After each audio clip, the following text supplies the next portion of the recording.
So how many of you are sick and tired of all the bouncing around and the side-to-side motion that might be in your fifth wheel camper, especially when you're trying to sleep at night and you've got multiple people staying in the camper and one person gets up or rolls around in bed and you can feel every move they make? That's exactly where I've been at this summer after all the trips we've taken, and we realized we needed to go ahead and see if we could try to lock this down and get this unit to where it didn't shake as bad. So that being said, that led me to all the different options that are available on the market, and I really narrowed it down to 3 different ways that you could stabilize this unit. I wanted to take a second to go over those 3 options and ultimately why I decided on the MORryde system over some of the other ones that are available.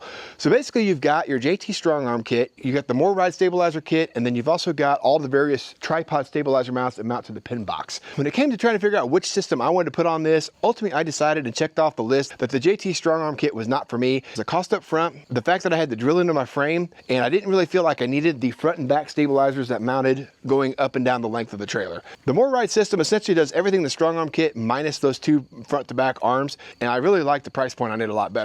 Then that also led me to checking into the pin box tripod units. There's multiple brands that carry those, and while the price seemed extremely attractive, a lot of the research that I was doing was leading me to the fact that if you've got a decent amount of overhang over your landing gear or in your front bedroom up here in the nose, if you feel a lot of up and down motion, those tripods become extremely effective.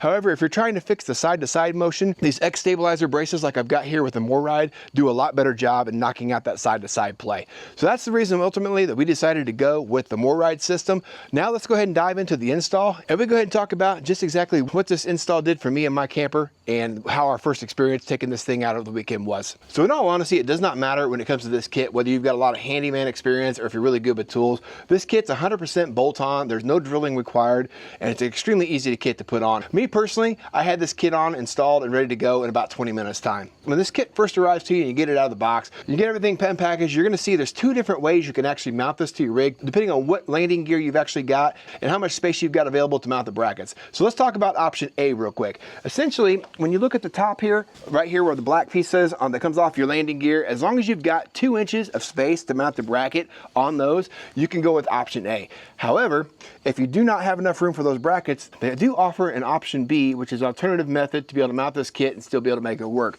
And essentially, you're going to take the space right here above your pin that slides in out of your adjustable legs, and you'll be able to mount to there and still be able to make this kit just as effective for you. And I'll go ahead and throw that on the screen to show you what that install method looks like. But for me, ultimately, I was able to go with option A, and that's actually the way that they intend for this kit to be installed if possible. So that being said, as I mentioned, everything's 100% bolt-on. You're going to get that bracket up high as the frame as you possibly can and lock that in. When it actually comes to mounting the hardware on this, you want to make sure you follow the torque specifications, and there's a couple reasons why. Within the instructions, which are also really easy to follow, you'll see that there's a 10 foot-pound torque setting that you want to be able to run that on. If you don't have a torque wrench, this might be a little bit harder for you, but essentially 10 foot-pounds is not much. You really want to make sure you focus on not bending the brackets and getting those snugged up to where they don't move, but also where you're not curling the bracket around the landing gear itself. And that becomes important when you go to put in your X-braces here when you follow the next steps. So when it comes to putting brackets on the landing gear itself, you want to take note as to where you actually mount the mounting tabs on each leg. So for instance, on the driver's side of my landing gear here, I put the mounting tab on the back, and the corresponding bracket that's on the bottom side, you also want to make sure that mounting tab is on the back. That way that bar runs in the back. On the passenger side, I made sure the tab is in the front and runs down the front side to the landing gear there. That'll keep those bars crossing with each other to where they don't interfere with each other to when you go to do the next steps. Now you're also going to notice there's 2 different ways you can actually mount these X-braces on. You can use the quick connect fasteners like I did on my install, or you can use the supplied bolts as well and make it a little bit more of a permanent fixture on your rig. Now keep in mind, you can also keep these on the landing gear full time, which is what I intend to do. And essentially we'll go over that step here in just a second. But once you go ahead and get the mounting bracket all in, you got it all torqued to 10 foot-pounds, then you can go ahead and put your X-braces in, and that's extremely easy to do as well. Now here's our little pro tip for you. If you're finding that the pins are just not going through the holes and lining up correctly, there's 3 different problems that you may need to address. The first one's going to be maybe when they did the powder coating on the brackets, sometimes they get it a little too thick around the holes, which causes the pins to not want to go through the hole. So essentially all you have to do is run a drill bit through there and kind of get some of that powder coating out of the hole, and that'll fix the problem. If that's not the issue, then you could also come across, if you over torque your brackets and your bracket curls in around your actual bar too much,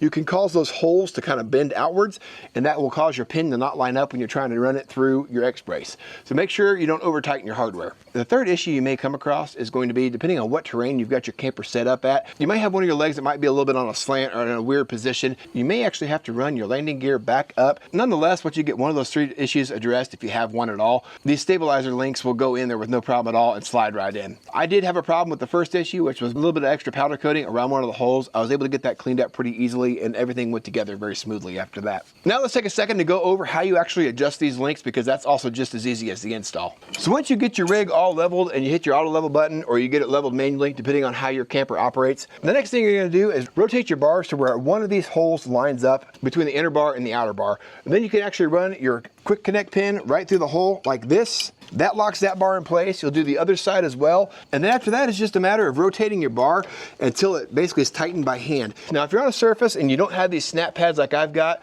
and you're in the gravel, like most campsites are, you'll actually be able to see the legs kind of physically slide out just a little bit. But being that I've got these rubber snap pads on my feet and I'm on asphalt right now, you really don't see a lot of play or give in my legs. They're locked in pretty good.